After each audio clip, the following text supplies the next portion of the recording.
Bismillahirrahmanirrahim. Assalamualaikum warahmatullahi wabarakatuh. Jumpa lagi dengan saya Andika Pejana. Hai guys.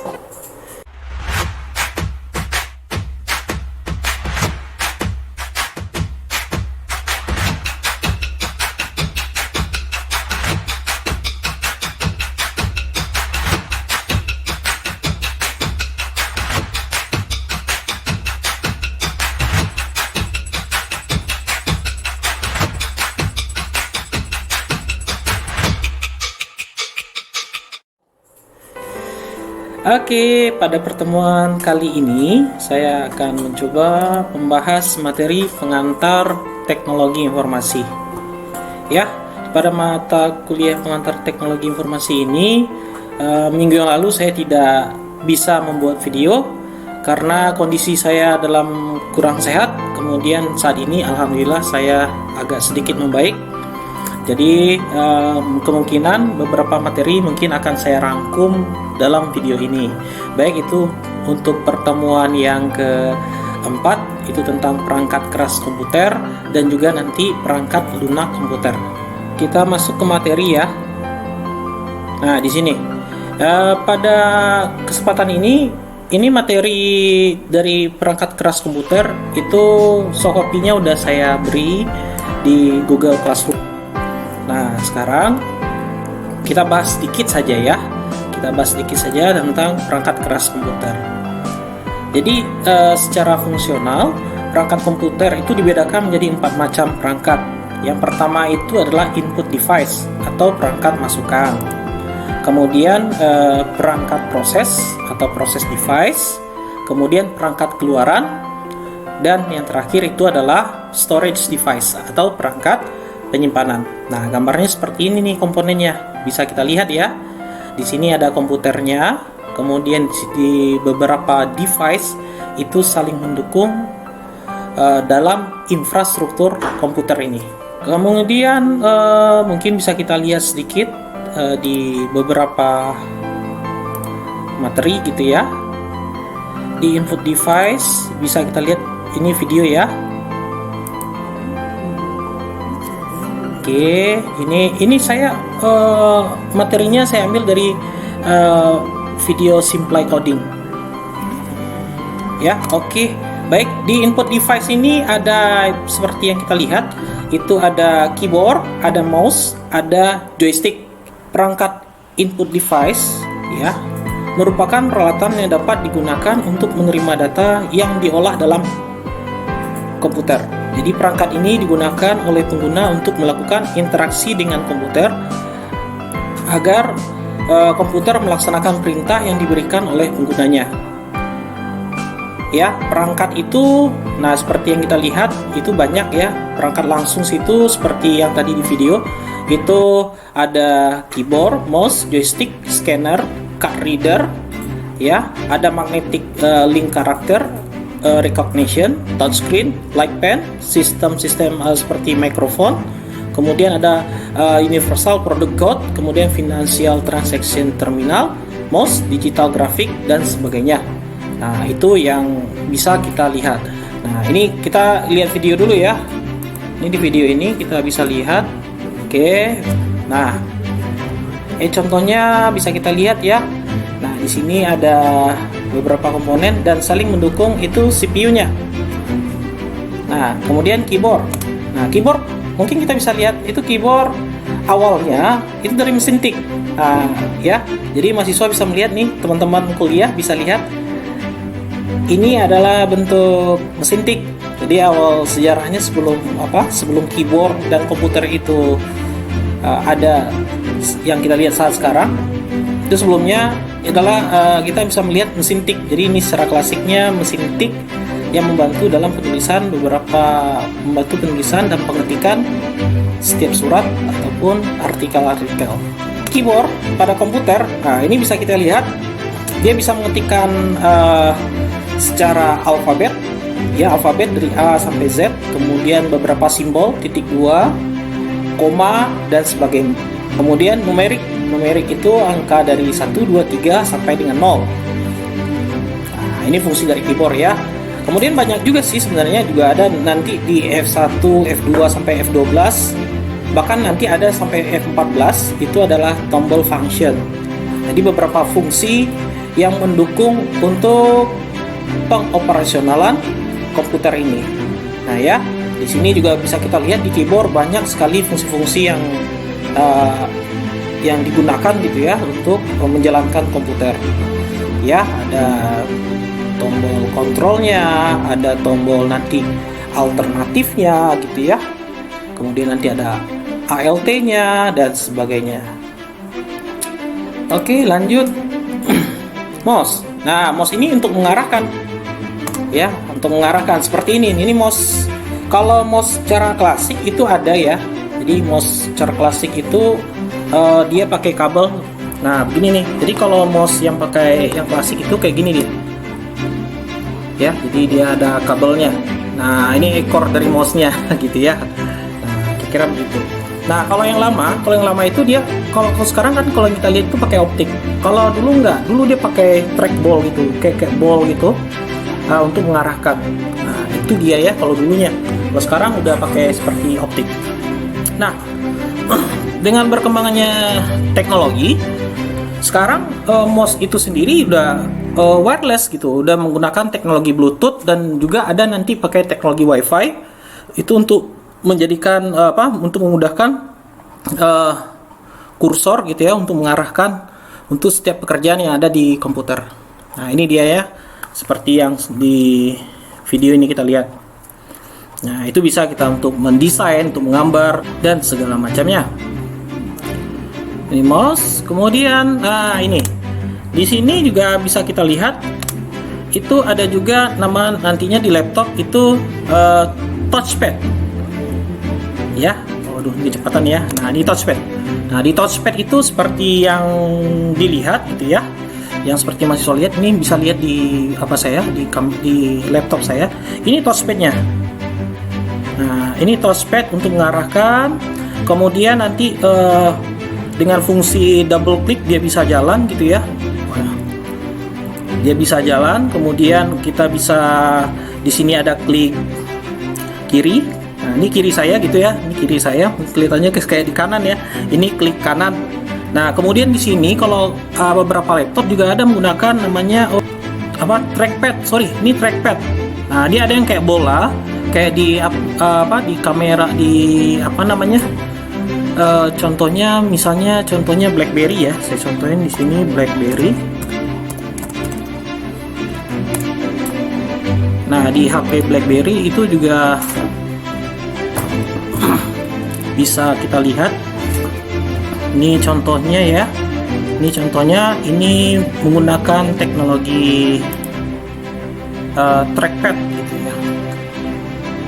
Nah, di sini ada trackpad. Nah, kalau misalnya yang lama ya, yang sangat lama gitu ya. Ini saya closing dulu ya kayaknya. Ini.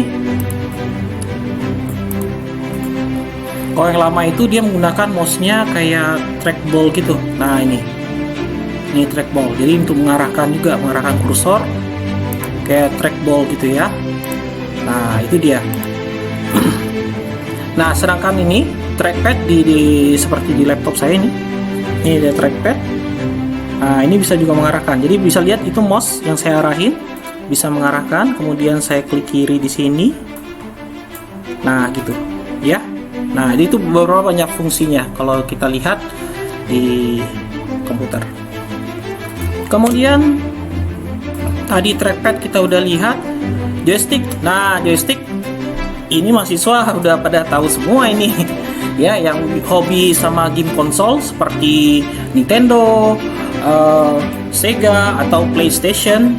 Nah, PlayStation sampai PlayStation 5 sekarang itu ininya nggak pakai kabel lagi, udah pakai wireless. Nah, itu stick. Jadi digunakan juga untuk melakukan sejenis permainan game di komputer.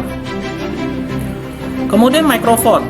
Nah, mikrofon merupakan sebuah input device juga. Ini saya contohin, misalnya saya menggunakan clip on. Ini biasanya kalau kita ngajar, ini ada pakai mic, ya, pakai clip on. itu juga bisa. Kemudian juga ada bisa kita menggunakan mic seperti ini. Nah, seperti ini. Nah, itu juga bisa. Nah, itu mic ya, mikrofon. Kemudian kita lanjut.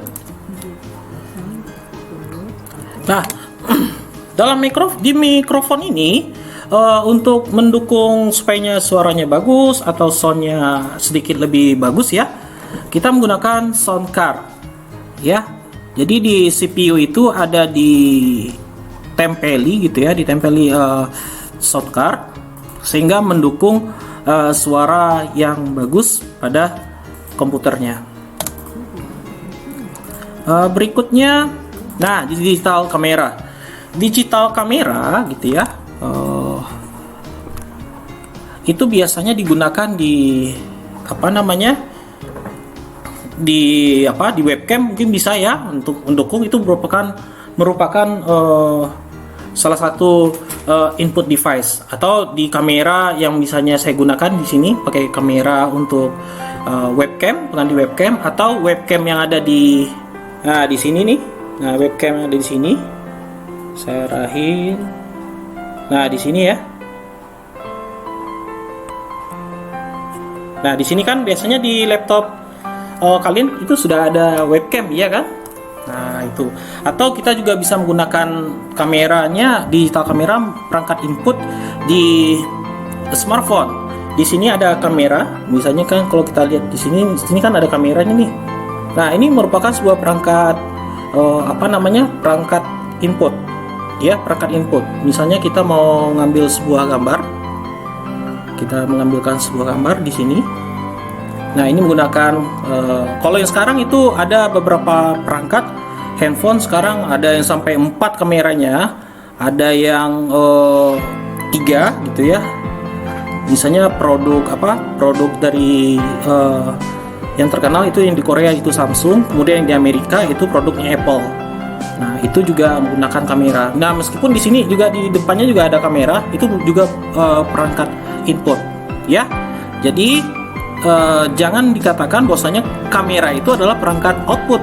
Nah, itu salah besar ya. Jadi dia adalah perangkat input, bukan digital kamera. Nah, di situ juga ada saya lihat itu scanner. Nah, scanner juga ya kayak sifatnya kayak kamera juga. Jadi kalau teman-teman kuliah kalau mau scan dari tugas saya gitu ya. Tugas saya cukup dijepret aja itu catatannya atau resumenya atau ijazahnya, kemudian pakai aplikasi Cam Scanner. Nah, kemudian udah bisa kita convert ke file PDF. Nah, dan dikirim tugasnya ke saya gitu ya. Nah, di sini ada juga mesin scanner. Ya, tujuannya adalah men-scan atau mengambil sebuah teks. Ada juga itu dulu ngambil sebuah gambar atau menganalisa gambar menggunakan scanner. Ada juga kalau untuk di kesehatan itu men-scan. Scan-nya itu ada sampai scan 3 dimensi, bisa mengambil beberapa pori-pori atau komponen organ tubuh yang ada di dalam tubuh kita gitu ya. Seperti ronsen atau deteksi sinar X-ray dan sebagainya. Kemudian bisa kita lihat di sini ya beberapa tipe scanner itu juga ada, misalnya handheld scanner. Handheld scanner ini biasanya untuk scan kayak kalau kita pergi ke mall ya, kalau kalian pergi ke mall atau ke supermarket itu beberapa ada yang untuk men-scan kayak scan barcode itu ya, itu ada juga untuk men-scan atau mendetek sensor panas ya. Biasanya kalau yang kena COVID itu kan pakai scan itu ya, scan panas tubuh manusia gitu ya. Nah, itu ada juga. Kemudian ada flatbed scanner. Flatbed scanner ini yang ada di beberapa perkantoran atau sekarang yang ada di printer, dual fungsi. Tidak hanya print tapi juga bisa untuk melakukan kegiatan scan. Kemudian di sini ada seperti fotokopi ya. Itu fast drum scanner namanya. Jadi fast drum scanner itu kita bisa melihat bisa men-scan, kemudian scan warna atau memfotokopi warna. Nah, itu banyak sekali itu yang dibentuk. Nah, kemudian ada optical mark reader. Nah, ini kalau optical mark reader itu biasanya kan dulu ya, kalau itu ada istilah yang dikenal dengan ABO, alat baca optik. Nah, alat baca optiknya seperti ini. Jadi setiap kalian ujian itu menggunakan pensil 2B, itu setiap huruf atau setiap jawaban itu dihitamkan, kemudian dibaca. Nah, baca secara optikal. Nah, ini dinamakan dengan optical mark reader namanya.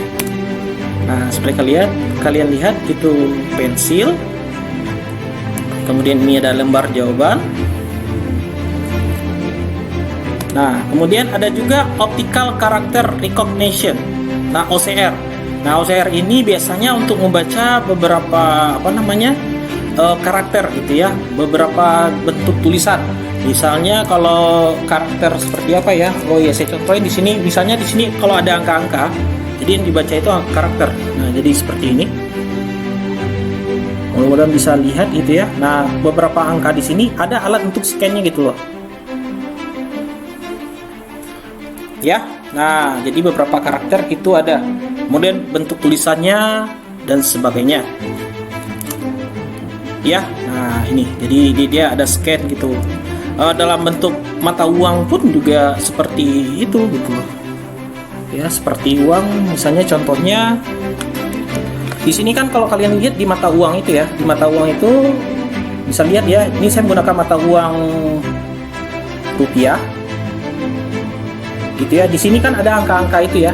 Nah, di sini kalian lihat angka-angkanya, di situ ada karakter hurufnya kecil, besar. Nah, ini pakai scan untuk membacanya gitu loh. Nah, kemudian di sini ada touchscreen. Nah, touchscreen itu biasa ya digunakan di handphone, ya, smartphone yang kalian gunakan. Itu ada juga gitu ya. Kemudian ada pakai elect pen. Kita bisa menggunakan elect pen juga ini.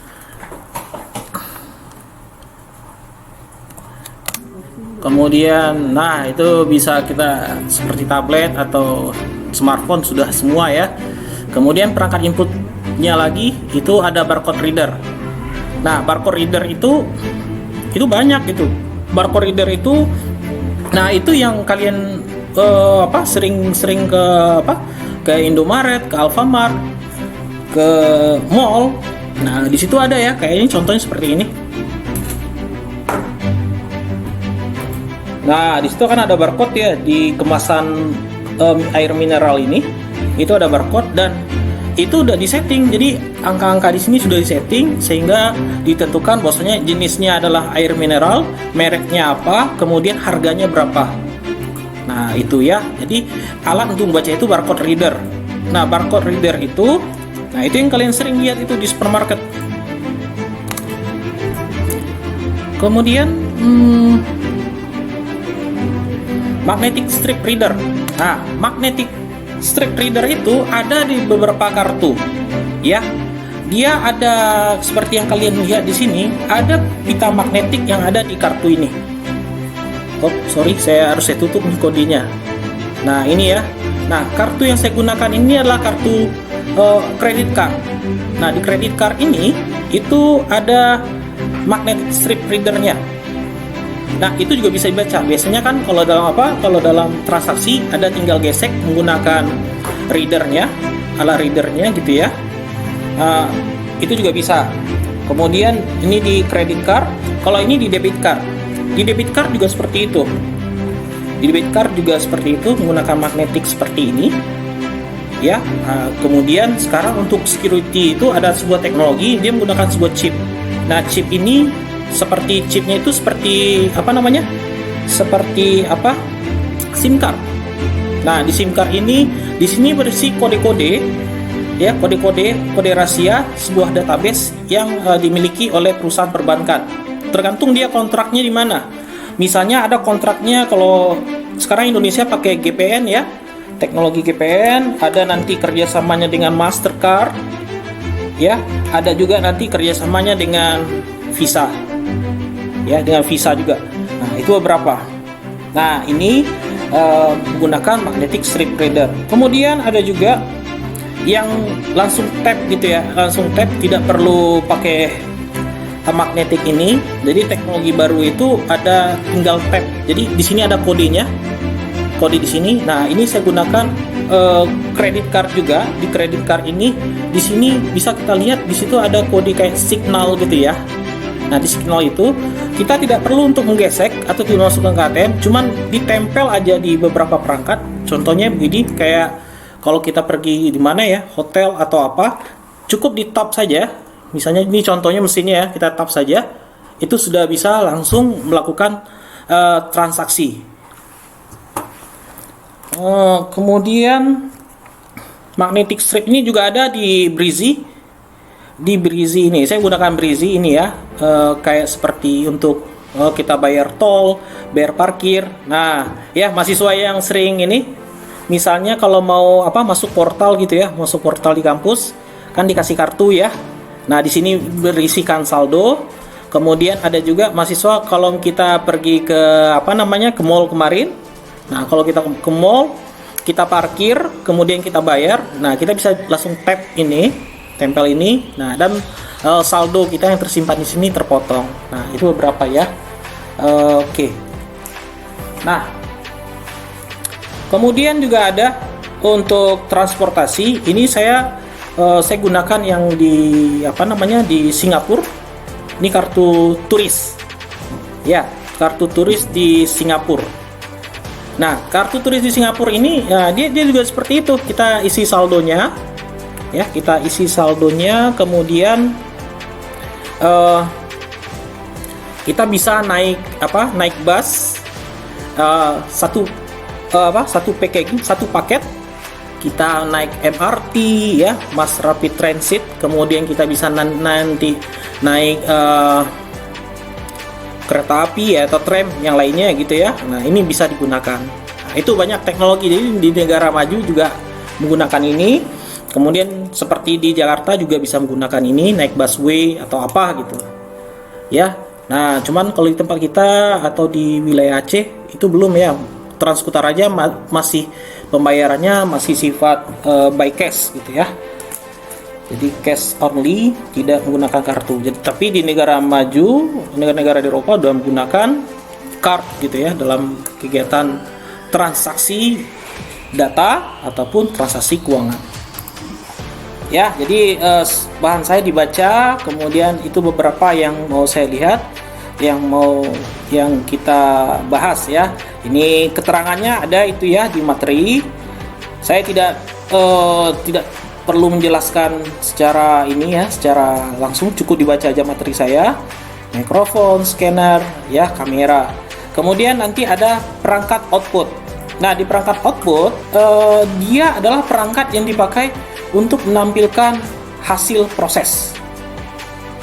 Contohnya seperti layar monitor, di situ ada printer, ada plotter, ada display card, dan ada speaker.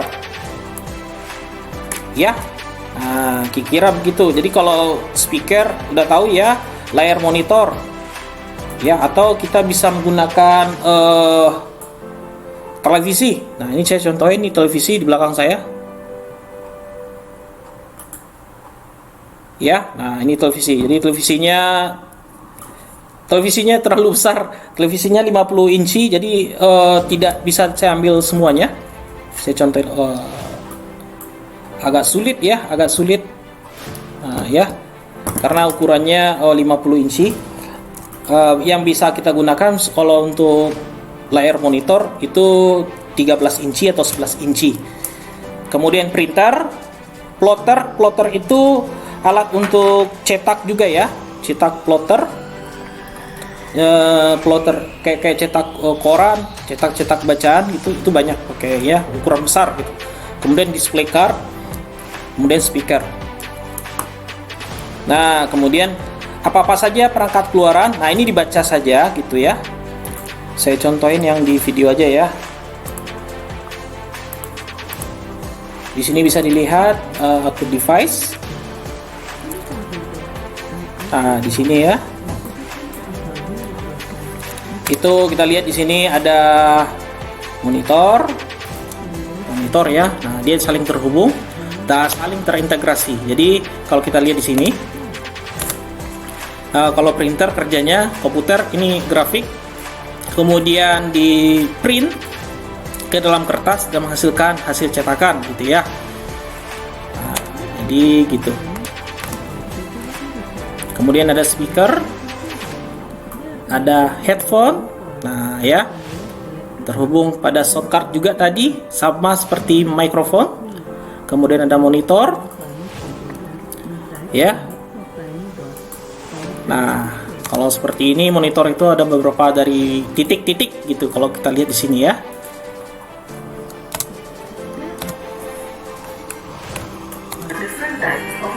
Nah,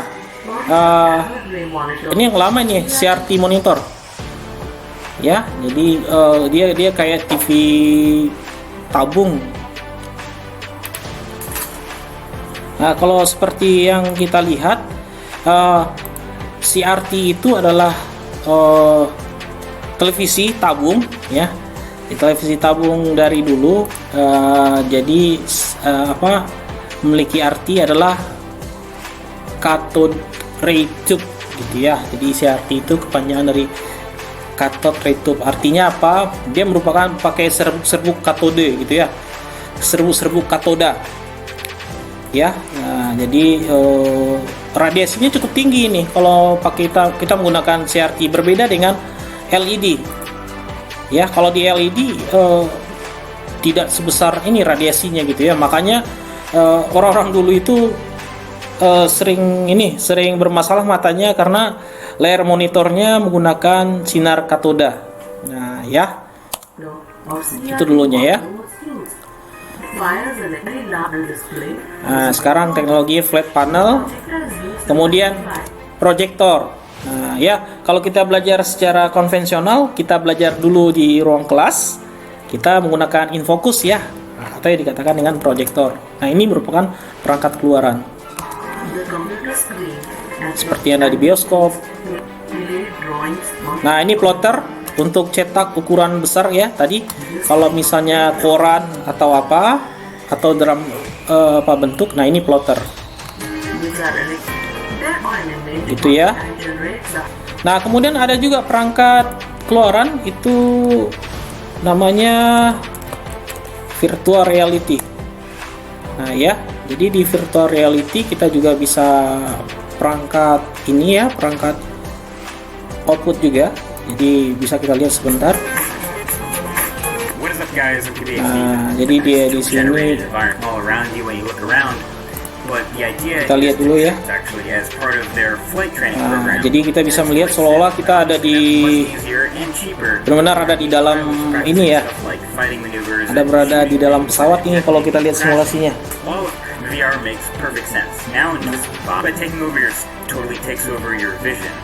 Ya. Jadi bisa kita lihat virtual reality juga salah satu pengembangan teknologi kekinian ya, yang saat ini sangat digandrungi oleh masyarakat teknologi.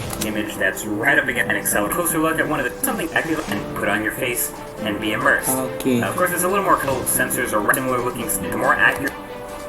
Ya, nanti ini cari bahannya aja. Saya takut kena copyright ini kalau video saya putar semua ini. Nah, kira-kira begitu ya. Perangkat pemproses itu CPU. Nah, CPU itu bisa dipelajari ya. Di situ ada prosesornya gitu ya, teknologi pengembangan teknologi prosesor bagaimana. Di situ ada motherboard, kemudian perangkat penyimpanan. Berdasarkan ini ada yang sifatnya internal memori, ada yang external memori. Jadi cukup dibaca saja ini memori ya yang kita pelajari. Dan kalau ada yang masalah hardware ini, kalau yang belum bisa memahami, bisa ditanya, bisa ditulis di kolom komen apa yang ditanyakan. Kalau saya ada waktu nanti akan ada Q&A, kita akan bahas di video dan akan saya usahakan untuk menjawab pertanyaan-pertanyaan dari teman-teman kuliah ya. berikutnya adalah perangkat lunak komputer. Nah, ini yang kita bahas, software. Software adalah suatu perangkat yang berisi serangkaian instruksi, program, prosedur pengendali, pendukung, dan aktivitas-aktivitas pengolahan perintah dalam sistem komputer. Jadi, software merupakan komponen abstrak dari susunan sistem komputer. Tanpa software, komputer adalah rongsokan elektronik. Jadi, komputer adalah susunan atas hardware dan software yang saling bekerja sama. Hardware komputer akan hidup dan memiliki fungsi jika digunakan bersama-sama dengan softwarenya. Ya, misalnya printer harus ada softwarenya. Misalnya apalagi? Misalnya mikrofon harus ada softwarenya. Jadi, kalau tanpa software, komputer nggak ada artinya. Hardware kalau tidak ada softwarenya juga nggak ada artinya, itu si hardware. Ya, secara umum fungsi dari software komputer yang utama adalah melakukan aktivitas bersama-sama dengan hardware. Kemudian menyediakan segala sumber daya yang bisa digunakan pada sebuah komputer. Kemudian bertindak sebagai perantara antara si user dengan si hardware. User dengan hardware, kemudian melakukan aktivitas dengan perintah yang harus dilakukan dalam software komputer. Nah, ini pendapat beberapa para ahli gitu ya. James E. O'Brien berpendapat bahwa jenis software komputer dapat dikelompokkan menjadi dua jenis. Ya, ada dua jenis. Jadi, yang pertama itu perangkat lunak sistem dan juga ada perangkat lunak aplikasi. Nah, jadi pendapat ini sering digunakan oleh kita saat ini gitu loh. Ya, ada yang sifatnya sistem operasi itu adalah perangkat sistem. Kemudian ada perangkat pihak ketiga itu namanya sistem aplikasi. Nah, contohnya lagi pembedanya itu misalnya kalau kalian menggunakan Android adalah aplikasi sistemnya. Ya, sistem operasi itu. Nah, itu Androidnya. Kemudian kalau kalian menggunakan aplikasi WhatsApp, kalian menggunakan aplikasi nanti namanya Google Chrome yang itu di aplikasi atau Play Store. Nah, itu adalah aplikasi pihak ketiga yang disebut sebagai perangkat lunak aplikasi. Nah, itulah pendapat dari James A. O'Brien. Kemudian, perangkat lunak sistem terdiri dari program untuk manajemen sistem. Ya, manajemen sistem dan program untuk pengembangan sistem. Jadi manajemen programnya ada, kemudian develop programnya juga ada. Sedangkan perangkat lunak aplikasi terdiri dari beberapa aplikasi untuk tujuan umum. Nah, perangkat aplikasi ini akan dibedakan dua juga. Ada yang sifatnya general purpose, ada nanti yang sifatnya special purpose. Ya, special program gitu ya, purpose. Nah, kira-kira begini. Jadi hierarkinya seperti ini. Bisa dilihat ya. Kalau kita lihat di sini, seperti gambar yang di sini kita lihat. Oke, saya coba zoom sebentar. Saya besarkan. Nah, di sini di software komputer, dia memiliki dua, yaitu software aplikasi dan juga ada software sistem. Software aplikasi melakukan tugas mengolah informasi sampai ke end user. Ya, jadi untuk end user. Sedangkan software system itu mengelola dan mendukung operasi sistem komputer dan jaringan. Ya, nah dari hierarki ini bisa kita lihat dari software aplikasi memiliki program aplikasi untuk tujuan umum. Nah, ini yang saya sebut tadi general purpose. Ya, contohnya misalnya ya software suite, web browser. Misalnya Google Chrome, Firefox, gitu ya. Software misalnya saya menggunakan aplikasi aplikasi untuk browsing, aplikasi untuk webcam untuk mengelola gitu ya, webcam kamera. Misalnya pakai aplikasi webcam. Nah, kemudian ada email. electronic mail, aplikasi electronic mail, kemudian pengolah kata. Pengolah kata itu seperti Microsoft Word atau Notepad gitu ya. Kemudian lembar kerja untuk worksheet itu kita menggunakan Microsoft Excel.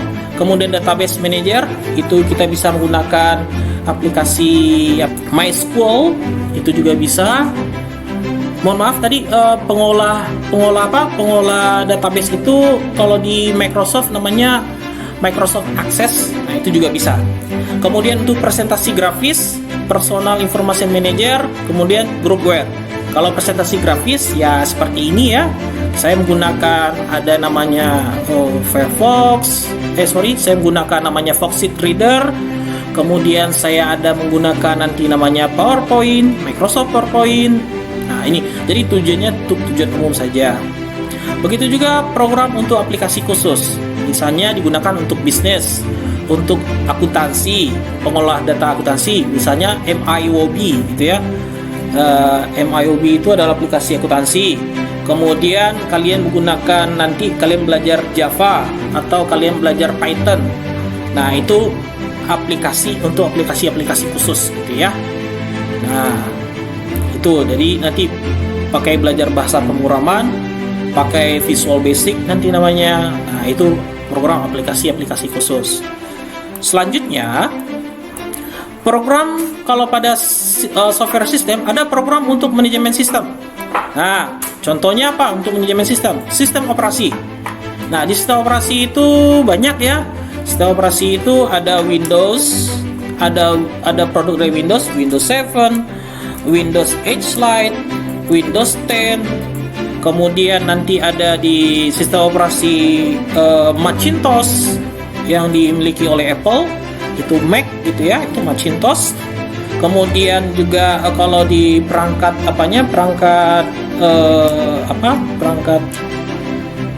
device untuk gadgetnya itu ada nanti namanya iMac. Kemudian untuk PDA itu ada Palm. Kemudian di BlackBerry itu ada namanya Research in Motion. Kemudian di smartphone atau smartphone yang mainstream itu kita menggunakan Android. Nah, versinya juga banyak. Nah, ini sistem operasi. Kemudian program pengelola jaringan. Nah, ya kita menggunakan Cisco nanti namanya gitu. Kemudian di BMS, Database Management System. Nah, itu kita bisa menggunakan Oracle. Ya, Cisco juga ada gitu. Kemudian sistem utility, kemudian monitoring untuk unjuk kerja sistem, kemudian monitoring keamanan. Nah, untuk security dari beberapa jaringan. Nah, ini program untuk manajemen sistem. Kemudian ada program untuk pengembangan sistem. Nah, bahasa program. Kemudian bahasa pemrograman tadi ya, itu VB.NET nanti namanya. Kemudian ada JavaScript atau Java atau nanti kita belajar Oracle. Itu ada beberapa software gitu.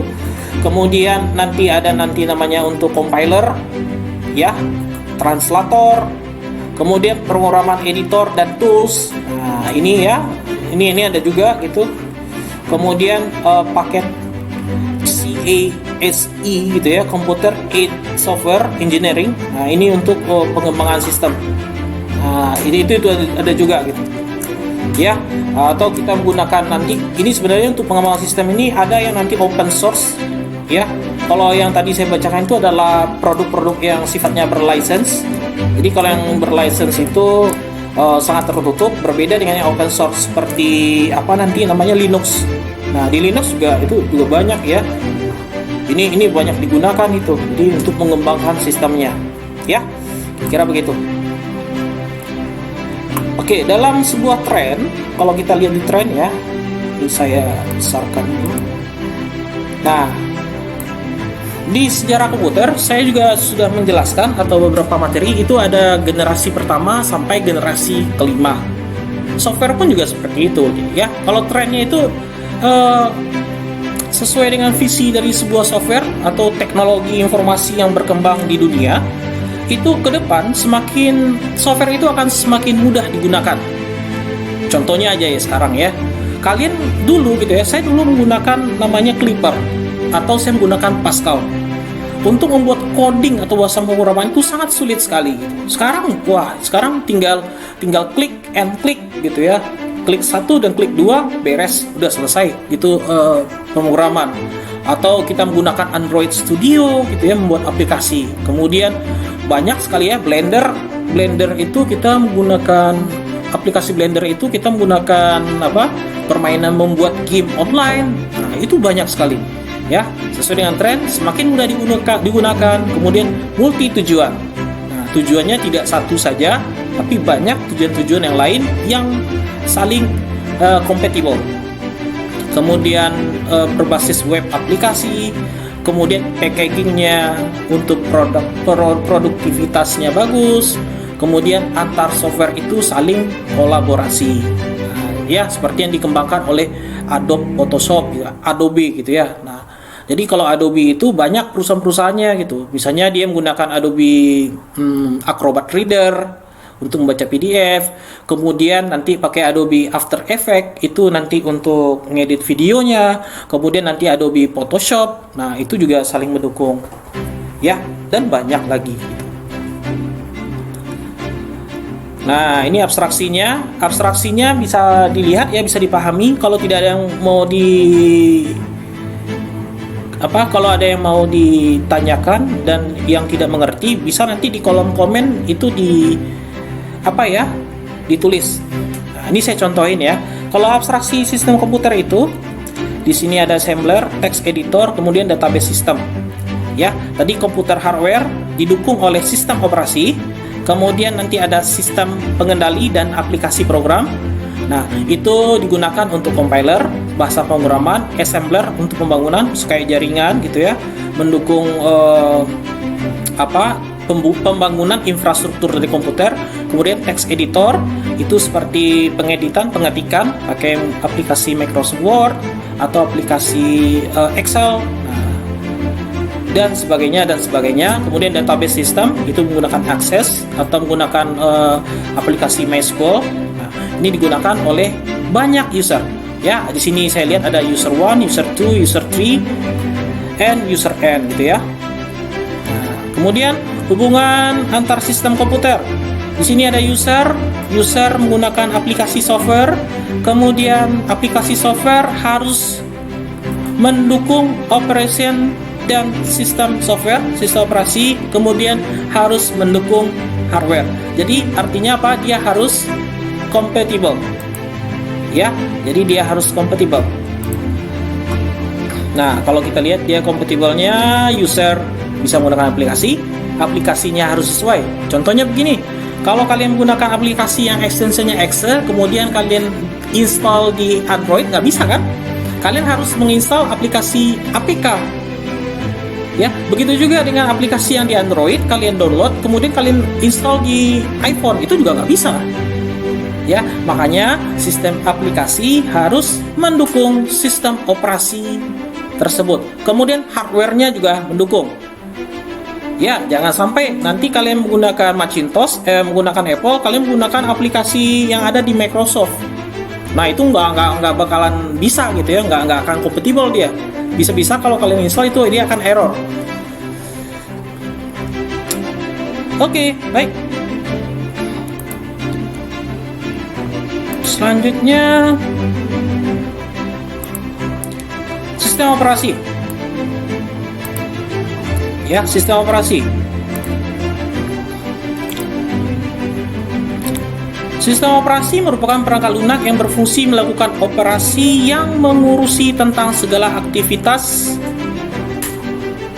komputer, seperti mendukung operasi sistem aplikasi dan mengendalikan semua perangkat komputer agar dapat berjalan selaras dengan fungsinya. Nah, ya. Nah, ada sebuah jurnal atau sebuah penelitian dari Silber Scarp gitu ya. Saya ada beberapa itu saya baca, Silber Scarp, Galvin dan juga Gagne di tahun 2003. Itu bisa kalian browser itu di Google Scholar, itu juga ada.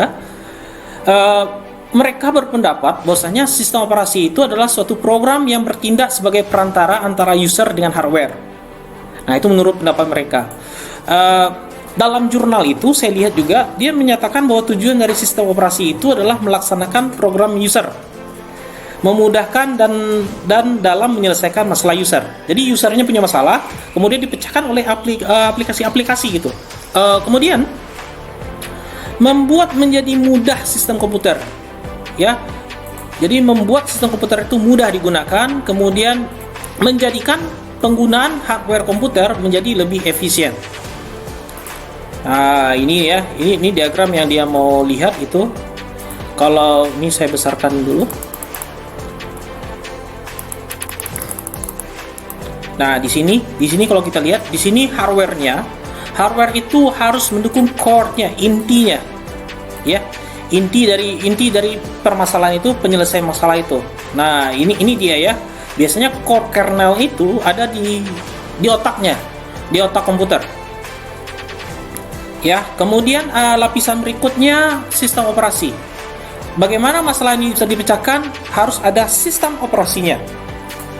Kemudian masalah user itu harus bisa diinterpretasikan. Ya. Nah, interpreter kalau di mesin itu interpreter atau compiler. Ya, artinya apa? Bisa diimplementasikan kemudian digunakan oleh pengguna akhir atau user. Nah, jadi artinya apa? Permasalahan yang dimiliki oleh user, misalnya ini saya contohin itu permasalahan sederhana aja. Misalnya saya mau mengetik A gitu ya. Jadi A. Ketika saya tekan touch atau saya tekan tombol pada keyboard itu huruf A, core berpikir A ini jenis fontnya apa, kemudian menggunakan aplikasi apa gitu ya. Digunakan pada aplikasi apa, kemudian sistem operasi apa untuk memudahkan teman-teman kuliah untuk berpikir. Prosesor ini berpikir huruf A mau ditaruh di mana, ya. Nah, misalnya huruf A mau ditaruh di Notepad, atau huruf A mau ditaruh di Microsoft Word. Nah, itu bisa ya. Nah, tergantung si prosesor mau diarah kemana, tergantung si user juga ya. Misalnya dia buka aplikasi Notepad atau dia membuka aplikasi Word. Ketika dia buka aplikasi Word, dia ketik A. Komputer berpikir, ya udah munculin huruf A. Nah, kemudian sistem operasinya mendukung nggak? Kalau sistem operasinya mendukung, dia akan cepat itu muncul di layar monitor Anda. Kalau tidak, nah bisa jadi ketika kita ngetik A, komputer itu hang, komputer itu tegang. Karena apa? Si core tadi atau kernel tadi tidak bisa membaca secara sempurna. Nah, sederhananya gitu ya. Hanya saja pekerjaan dari prosesor itu sangat super cepat. Ya, artinya apa? Mereka bisa melakukan kegiatan 1 juta kegiatan dalam hitungan detik. Ya, bahkan sekarang itu 1 miliar pekerjaan bisa dilakukan oleh komputer dalam hitungan detik. Jadi per detik bahkan sampai ke mili detik atau milisecond. Nah, ya. Nah, saya hanya memberikan sebuah analogi yang sederhana gitu ya. Ketika saya mau ngetik A, kemudian si software mau mikir, kemudian sistem operasi juga mengendalikan, kemudian diimplementasikan, kemudian barulah sampai ke user dan kalian bisa melihat, oh iya, ini huruf A. Begitu juga dengan pengembangan hardware.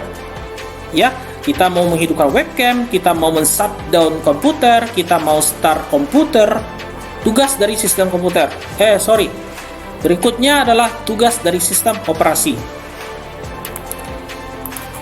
Tugas dari sistem operasi itu yang pertama adalah menyediakan interface, user interface, antar muka pengguna. Misalnya melakukan perintah, command based user interface dalam bentuk teks, kemudian mengarahkan menu atau menu driven. Ya, kemudian bisa kita lihat di sini antar muka unit grafik user interface. Jadi tadi user interface-nya, kemudian grafik user interface-nya, atau yang sering kita kenal dengan GUI, kemudian kombinasi icon dan menu, menerima melaksanakan perintah, menyediakan informasi yang berkaitan dengan hardware.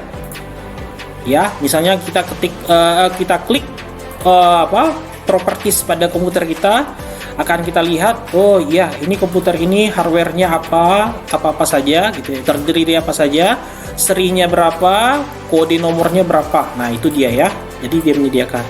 Kemudian tugas sistem operasi yang lainnya adalah melakukan tugas pengolahan dan pengendalian sumber daya dalam sebuah proses sebagai berikut.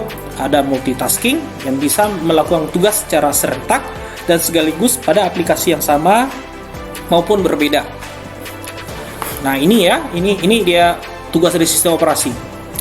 Nah, dulu gitu ya, sistem operasi yang dilakukan secara single tasking. Jadi awal-awalnya itu melakukan single tasking, yaitu menghitung aja gitu ya, menghitung atau calculate.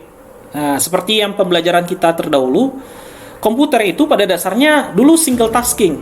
Jadi dia hanya calculate, makanya terkenal sampai sekarang itu ada alat dari nenek moyangnya komputer itu kalkulator. Ya, dia menghitung, dia melakukan operasi penjumlahan, perkalian, pembagian, kemudian berkembang menjadi scientific calculator. Kemudian dengan perkembangan teknologi dilakukanlah kegiatan yang sifatnya multitasking. Nah, dan tahukah teman-teman kuliah, multitasking ini diambil inspirasinya adalah dari kaum perempuan. Ya. Nah, ini jadi kaum perempuan. Jadi pada perang dunia kedua itu dulunya ternyata gitu ya, perangkat-perangkat komputer pada perang dunia kedua itu yang melakukan kegiatannya adalah kaum perempuan. Ya, untuk menghitung jarak antara meriam itu mau ditembakkan dari titik A ke titik B itu adalah kaum perempuan. Kemudian perempuan juga melakukan kegiatan itu dalam merawat tentara-tentara itu yang sedang menderita korban perang gitu ya. Nah, itu dia. Jadi inspirasi itulah diambil karena sifat dari kaum perempuan itu adalah multitasking, makanya komputer berkembang saat ini sehingga bisa melakukan pekerjaan lebih dari satu. Ya, nah berbeda dengan teman-teman kuliah yang cowok. Teman-teman kuliah yang cowok tidak bisa dapat inspirasi karena apa? Mereka itu fokus. Ya, mereka fokus melakukan satu pekerjaan sehingga apa? Makanya perang itu dilakukan oleh kaum pria karena dia fokus untuk perang atau membunuh orang atau menghancurkan sesuatu gitu ya. Nah, berbeda dengan kaum perempuan. Kaum perempuan dia jadi dokternya, dia jadi perawatnya, kemudian menganalisa gitu ya, analisa strategi perang itu juga ada. Ya, untuk mengukur juga jarak antara pasukan. Nah, itu beberapa pekerjaan gitu ya. Nah, ini kita lihat dari sejarah komputer. Jadi peran dari gender ini sangat berpengaruh pada kemajuan teknologi. Dalam sistem operasi juga seperti itu. Multitasking, melakukan tugas secara serentak dan sekaligus pada aplikasi yang sama maupun berbeda. Kemudian tugas sistem operasi ini juga multiprocessing. Nah, di multiprocessing, penggunaan atau pemrosesan sebuah program secara serentak oleh beberapa unit CPU. Nah, ini multiprocessing. Bahkan sekarang teknologi itu udah berkembang. Core-nya itu tidak satu lagi. Kalau dulu kita kenalkan Intel Pentium 1, Intel Pentium 2, sampai Intel Pentium 4. Sekarang ada yang core-nya itu bisa ganda, ada yang kuat gitu, ada yang 4 core. Ya, seperti yang kita kenal dengan adanya itu prosesor Core i3, nanti ada i5, nanti ada lagi i7, bahkan sampai i9 gitu ya. Nah, jadi mereka melakukan tugas pengolahan multiprocessing. Kemudian tugas dari sistem operasi untuk melakukan proses ada yang dinamakan dengan time sharing. Time sharing ini adalah menggunakan sistem komputer yang sama pada banyak pengguna. Nah, time sharing artinya apa? Misalnya saya menggunakan komputer ini, itu juga orang lain juga bisa menggunakan komputer saya itu. Nah ya, tentunya sesuai dengan izin dari administrator atau pengguna. Misalnya saya punya laptop, kemudian teman saya juga mau mengendalikan komputer saya, itu juga bisa. Nah, ini yang dinamakan dengan time sharing. Ya, kalau kalian menggunakan aplikasi TimeViewer itu juga bisa gitu ya. Kita melakukan pekerjaan atau mengontrol pekerjaan dari jauh. Kemudian itu smart home juga, sekarang teknologi smart home juga bisa, kita bisa mendirikan peralatan security di rumah. Kita bisa memasang CCTV, kita bisa men-setting rumah kita hidup lampunya jam berapa, kemudian bisa dimatikan secara otomatis ya. Ada nanti smart lamp, ada nanti namanya smart home. Nah, dan segala macamnya. Nah, itu dikendalikan dari jarak jauh dan komputer bisa digunakan oleh untuk banyak pengguna. Gitu ya. Atau contohnya lagi untuk time sharing ini ATM, Automatic Teller Machine, ya kalau bahasa Indonesianya anjungan tunai mandiri atau ATM. Ya mungkin teman-teman kuliah juga pernah ya ngambil duit di ATM, nah dikasih jajan sama orang tuanya. Nah itu salah satunya. Kemudian multi trading. Nah multi trade ini memproses aktivitas pada bentuk yang sama dengan multitasking tetapi pada aplikasi tunggal. Nah, ini ada juga gitu ya. Kemudian scalability dan network, upaya komputer untuk mengendalikan dan meningkatkan kewaspadaan dan keamanan jumlah pengguna dan memperluas pelayanan. Ya, nah kemudian bisa kita lihat pengolahan file pada direktori data, yaitu memastikan file dan menyimpan sekunder tersedia bila diperlukan dan mengamankan dari pengguna yang tidak dibenarkan mengaksesnya. Ini nanti di layanan dari sistem operasi, nanti soft copy-nya saya kasih. Kemudian dari jurnalnya Silbert Scott Study, sistem operasi modern komponennya apa-apa saja. Nah ini ya, komponennya itu adalah, yang pertama itu adalah manajemen proses, kemudian manajemen memori utama, kemudian manajemen secondary storage, ya penyimpanan kedua. Seperti disket, seperti compact disk ya atau CD, kemudian nanti ada memory card gitu ya, ada SD card dan segala macamnya.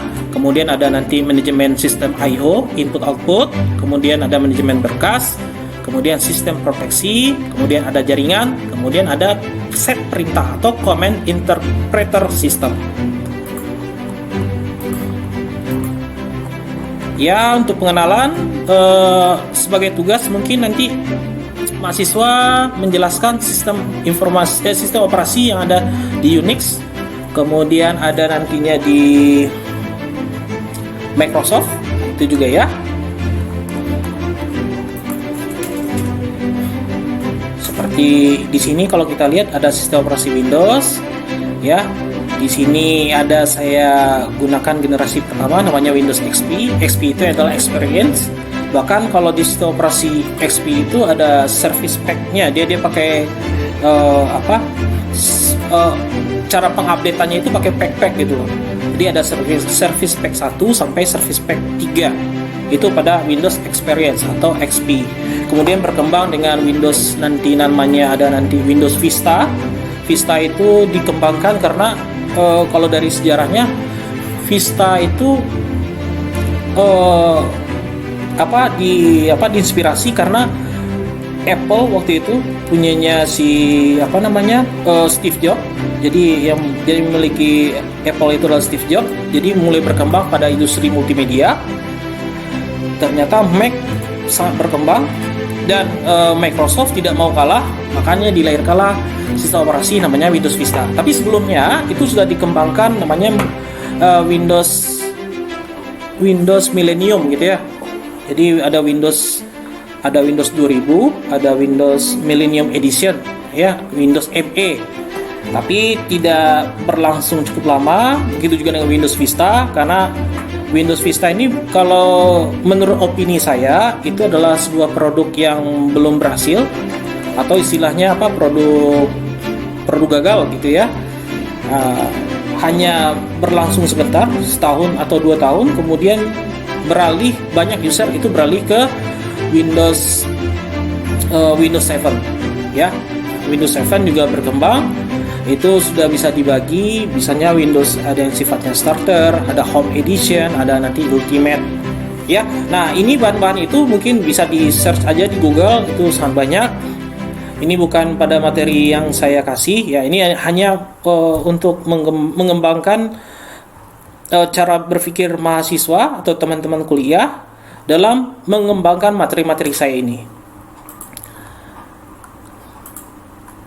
Kemudian software aplikasi, di sini ada software aplikasi yaitu perangkat lunak ya yang memiliki aktivitas pemrosesan perintah yang diperlukan untuk melaksanakan permintaan penggunaan dari tujuan tertentu, gitu ya. Nah, software aplikasi terdiri dari yang pertama itu adalah programming language, yang kedua itu adalah application program, yang ketiga itu adalah packet program, kemudian utility program, berikutnya itu adalah games and entertainment, dan banyak yang lainnya gitu ya. Nah, di sini ada bahasa pemrograman yang bisa kita lihat ya, perangkat lunak bahasa yang digunakan untuk merancang atau membuat program sesuai dengan struktur dan metode yang dimiliki oleh bahasa program itu sendiri. Kemudian di sini ada dalam bahasa pemrograman itu ada nanti namanya compiler dan interpreter. Nah, kalau compiler itu menerjemahkan bahasa program ke dalam bahasa objek. Nah, contohnya begini, kalau kalian bikin bahasa pemrograman itu pada sebuah TXT gitu ya, dalam sebuah script, kemudian nanti akan di-compiler. Compilernya dalam bentuk apa? Misalnya aplikasi exe di belakangnya gitu ya, dengan extension exe, atau dengan extension APK, atau nanti dengan extension PDF, dan segala macamnya gitu ya. Nah, itu compiler. Kemudian nanti ada interpreter. Interpreter ini adalah menganalisa dan mengeksekusi setiap baris dari program tanpa melihat program secara keseluruhan. Jadi setiap baris itu dia akan execute ya. Nah, itu banyak interpreter. Nanti compiler dan interpreter ini kita bisa belajar lagi pada mata kuliah bahasa pemrograman atau pemrograman berorientasi objek. Jadi di model-model pemrograman itu ada dua, ada yang model pemrograman tak terstruktur. Yang tak terstruktur itu biasanya dimiliki oleh bahasa mesin, ya, assembly. Bentuk strukturnya sulit dan untuk ditentukan oleh algoritmanya. Jadi struktur pemrograman biasanya berdasar pada pemikiran khusus. Ya, artinya apa? Dia tidak statis, jadi dia dinamis. Kemudian kalau kita lihat di sini model pemrograman ada juga nanti yang terstruktur. Jadi model pemrograman yang terstruktur itu cara pemrosesan datanya terstruktur. Jadi pada poin-poin tertentu dan dia tidak lompat dari satu ke dua. Jadi dia terstruktur gitu. Jadi 1 2 3 kemudian loopsnya balik ke kegiatan sebelumnya. Nah, berbeda dengan yang tak terstruktur. Dia bisa loop kemana aja. Nah, gitu kira-kira ya. Kemudian algoritma. Nah, algoritma adalah kumpulan urutan perintah yang menggunakan operasi-operasi tertentu yang diperlukan untuk menyelesaikan suatu masalah ataupun mengerjakan suatu tugas tertentu. Algoritma merupakan urutan langkah instruksi yang logis. Jadi, algoritma merupakan urutan langkah instruksi yang logis. Ya, makanya dalam algoritma kita kenal dengan flowchart, ya, pekerjaan dari A ke B. Apakah dia sifatnya true, benar, atau tidak benar, atau false. Kalau true, apa pekerjaan selanjutnya? Nah, ini akan kita pelajari nanti pada mata kuliah algoritma pemrograman. Oke, pembuatan algoritma harus selalu dikaitkan dengan yang pertama, kebenaran tadi ya, true-nya, kebenaran algoritma, yaitu bila program selesai maka hasilnya juga benar. Kemudian kompleksitas lamanya, kemudian jumlah waktu pemrosesan dan penggunaan memorinya. Jadi algoritma selalu dikaitkan dengan itu. Jadi kebenaran ya. Algoritma untuk menetapkan program yang baik bercirikan yang pertama itu goalnya jelas, tepat sasaran, ya, sesuai dengan speknya. Kemudian yang kedua itu fleksibel dan portable. Fleksibel di sini bisa dikembangkan lebih lanjut. Ya, dia akan berkembang terus. Nah, ini algoritma harus bisa berkembang terus. Dia sifatnya fleksibel. Kemudian portable. Nah, portable ini maksudnya begini, bisa digunakan oleh mesin apa saja, oleh sistem apa saja. Ya, jadi itu portable. Nah, ya. Kemudian bersih dari kesalahan sistem. Ya, jadi dia tidak boleh salah. Dia harus benar, always right. Ya. Kemudian murah, ya. Kemudian efisien. Kemudian pelaksananya cepat, didokumentasikan dengan baik. Kemudian algoritma merupakan pemberian atau description pelaksanaan sebuah proses, di mana proses dikerjakan oleh pemrosesan mengikuti algoritma yang sudah dibuat. Gitu ya. Nah, kemudian model pemrograman berorientasi objek. Model pemrograman berorientasi objek ini sebenarnya dia itu meniru kehidupan nyata. Ya, bahwa segala sesuatu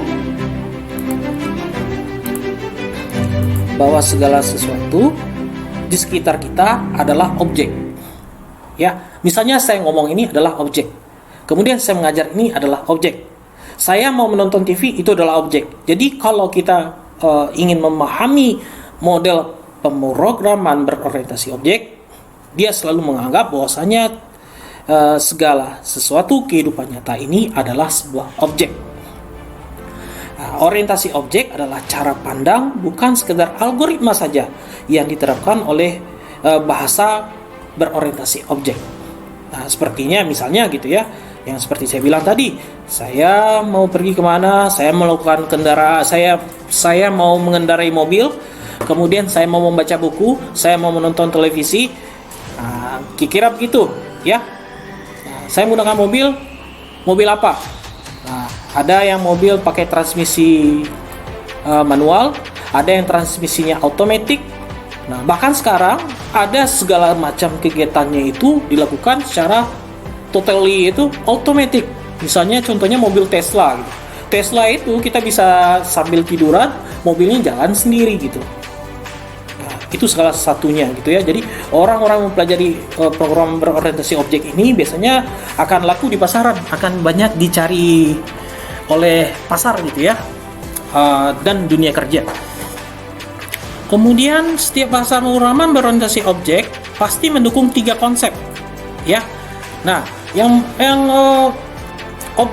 konsep yang dasarnya itu adalah pengkapsulan atau encapsulation, yaitu penggabungan data dan metode ke dalam satu kesatuan yang disebut kelas. Kemudian pewarisan, inheritance ya, itu di inheritance ini itu dia penurunan terhadap sifat induk dan memungkinkan untuk membuat kelas baru dan memiliki data dan metode dari kelas lain, tetapi juga memiliki data dan metode lain. Kemudian ada nanti namanya polymorphisme ya. Nah, di polymorphisme ini beberapa kelas yang diturunkan dari satu kelas mempunyai metode yang sama tetapi implementasinya berbeda. Nah, gitu ya. Jadi ada 3 konsep. Ini saya sederhanakan saja supaya kalian tidak sulit dalam pemahaman. Yang pertama itu adalah pengkapsulan. Pengkapsulan itu objeknya ya, data dengan objek itu dia memiliki sebuah kesatuan. Dia dia punya sebuah kelas. Misalnya begini, saya adalah laki-laki ya, jadi saya adalah objeknya, orang humannya, usernya. Kemudian nanti saya ada jenis kelamin. Nah, jenis kelaminnya itu apa? Nah, datanya adalah jenis kelamin saya adalah laki-laki. Kemudian nanti age atau umur saya misalnya umur saya 17 tahun. Nah, artinya apa? Dalam satu kelas saya ada 3 data, nama orangnya, kemudian yang kedua itu adalah jenis kelaminnya, kemudian setelah itu umurnya. Nah, itu pengkapsulannya. Nah, kemudian nanti ada pewarisan. Nah, pewarisan itu seperti apa? Contohnya begini. Tadi kan udah kelas ya. Jadi ada kelas, nama saya Andika, kemudian saya berjenis kelamin laki-laki, umur saya 17 tahun. Kemudian menggunakan metode lain, misalnya saya untuk identitas saya sebagai mahasiswa contohnya. Identitas saya sebagai mahasiswa. Kemudian metode lain untuk apa? Misalnya identitas saya sebagai anggota dari himpunan mahasiswa. Nah, artinya apa? Kelas kita itu diambil, data sebagai data diambil, kemudian digunakan untuk metode lain. Nah, ini disebut dengan pewarisan. Kemudian kalau di polymorphism ini, beberapa kelas diturunkan menjadi satu kelas, ya, metode yang sama, tetapi implementasinya berbeda. Nah, contohnya begini. Kalau dia polymorphism gitu ya, saya memiliki sebuah nama, kemudian nama saya, kemudian umur saya, kemudian jenis kelamin saya, gitu ya. Kemudian dikumpulkan lagi, misalnya ada kelas lagi, saya adalah Andika, kemudian pekerjaan, kemudian nomor KTP. Nah, contohnya begitu. Nah, artinya apa? Dua kelas ini, ya, artinya dua kelas ini digabungkan untuk metode yang sama, misalnya identitas saya, tapi implementasinya berbeda untuk yang mana lagi. Nah, itu yang disebut dengan polymorphisme. Nah, ya. Nah, ini dalam algoritma sangat dibutuhkan. Nah, ya, kalau kalian bisa menguasai ini, pengkapsulan, pewarisan, dan polymorphisme ini, kalian udah kayak Mark Zuckerberg itu, udah kayak yang CEO-nya Facebook, Google, ahli dalam ini, gitu ya, ahli dalam melakukan konsep dasar pemrograman berorientasi objek. Nah, gitu ya. Jadi orang-orang kaya sekarang itu orang kaya di dunia itu dia ahli dari sini gitu, sehingga dia bisa menciptakan sebuah teknologi yang disebut dengan kecerdasan buatan, atau yang sering kita dengar itu artificial intelligence. Nah, gitu ya. Oke, berikutnya adalah program aplikasi. Nah, program aplikasi adalah program yang dapat dibedakan menjadi 3 kategori. Yang pertama itu adalah personal packaged software, workgroup computing, kemudian enterprise application. Nah, jadi dia ada 3 gitu ya. Jadi ada tiga. Ya, kalau kita lihat dari personal packaged ini, itu adalah sekumpulan perangkat lunak tertentu yang telah diintegrasikan dengan sengaja pada perangkat keras yang ada. Ya, hal ini ada di personal komputer atau PC dengan tujuan untuk kepentingan sifatnya personal. Ya, contohnya kalau personal packaging ini untuk aplikasi akunting, kemudian nanti ada aplikasi untuk communication gitu ya. Kita menggunakan aplikasi khusus gitu ya. Kemudian desktop database, kemudian desktop publishing, ya grafik, draw. Misalnya kita menggunakan aplikasi ngetik dengan Corel Draw, dengan Adobe Photoshop gitu. Nah, ini ya.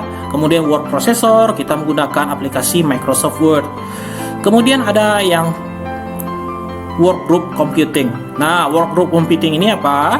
Itu perangkat lunak yang memiliki fungsi workgroup atau kolaborasi. Nah, dalam satu lingkungan kerja seperti messaging system. Nah, ya.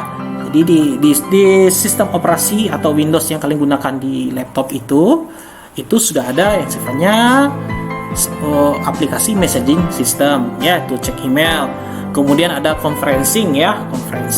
Misalnya kalian gunakan Google Meet atau aplikasi Zoom ya, sekarang yang lagi kontroversi gitu ya. Ada katanya mau dicuri datanya, ada yang biasa-biasa aja.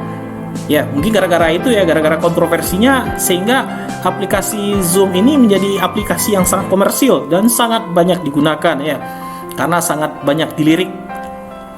Ada e-form, nah, kita menggunakan Google Form, kemudian email, scheduling, workflow. Nah, ini yang namanya dengan workgroup computing.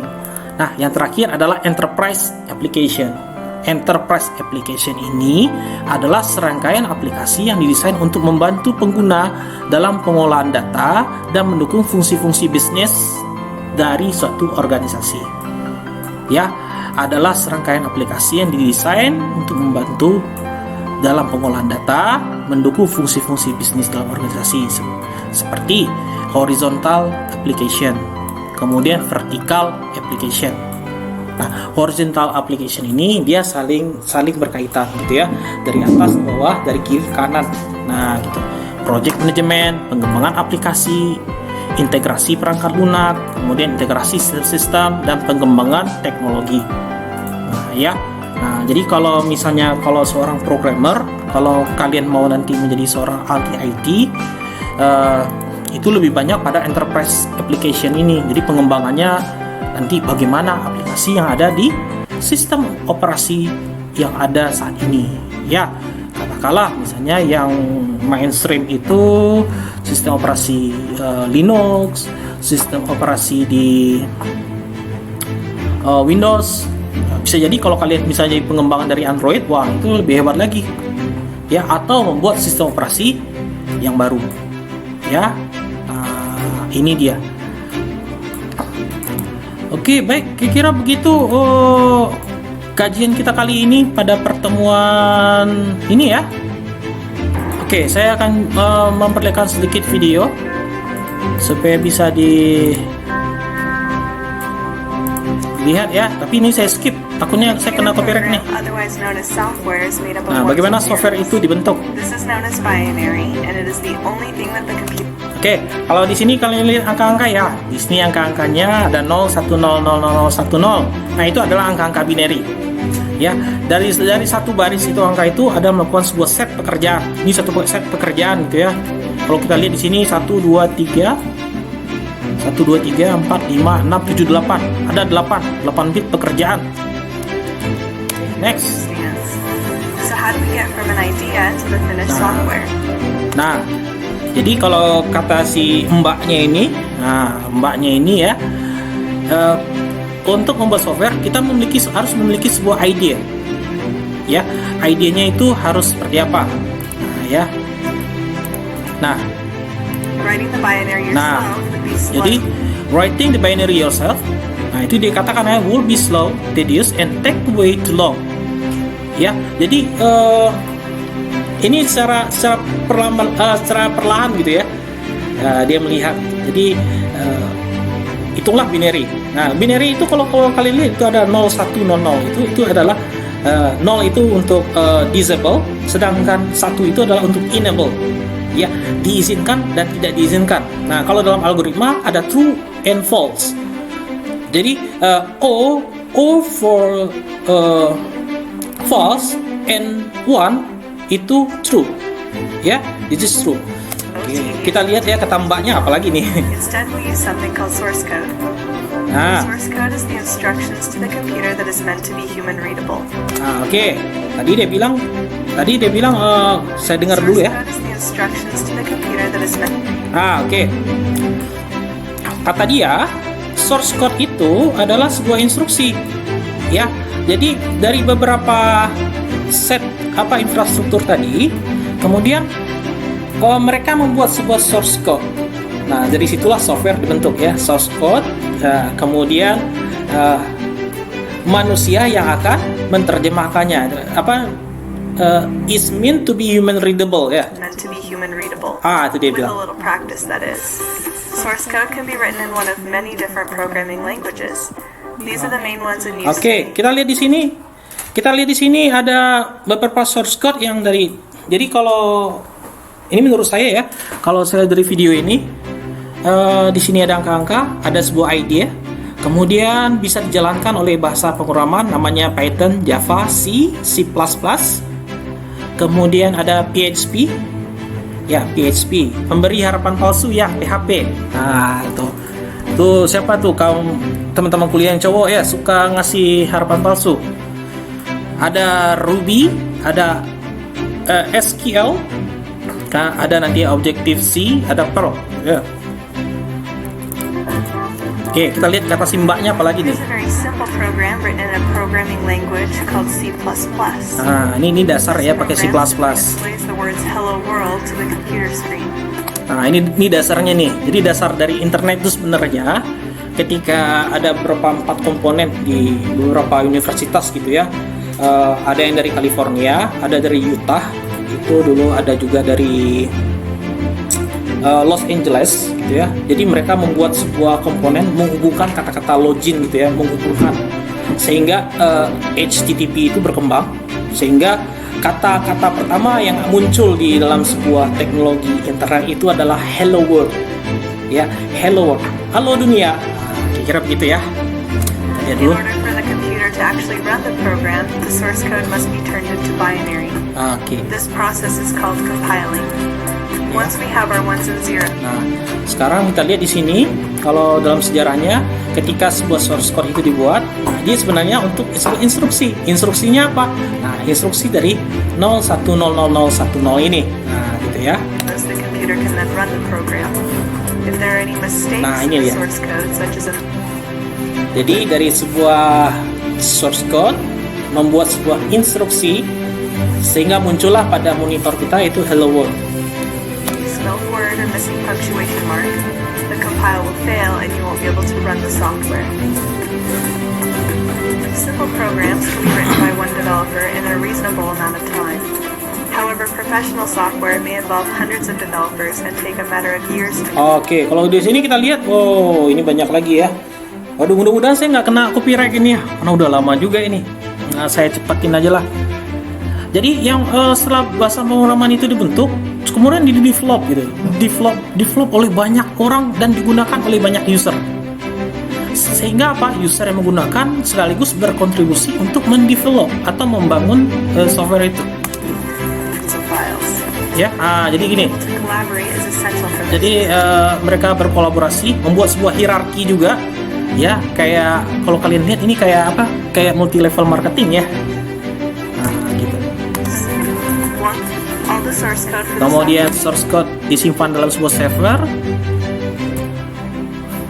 Kemudian dikopikan dalam sebuah mesin ya. changes to one or more files and then submit those changes to Ya, the server file-file when they are tersebut ready. dikirim ke sebuah server. Server stores a detailed list of what files were changed, what those changes were, and Nah, ini tadi pengkodean dalam sebuah kelas tadi ya. Saya bilang tadi yang berorientasi pada objek tadi itu. Nah, ini harus dikuasai kelas, kemudian metode yang berbeda, kemudian cara interpretasinya juga berbeda. Nah, ini dia. who submitted it.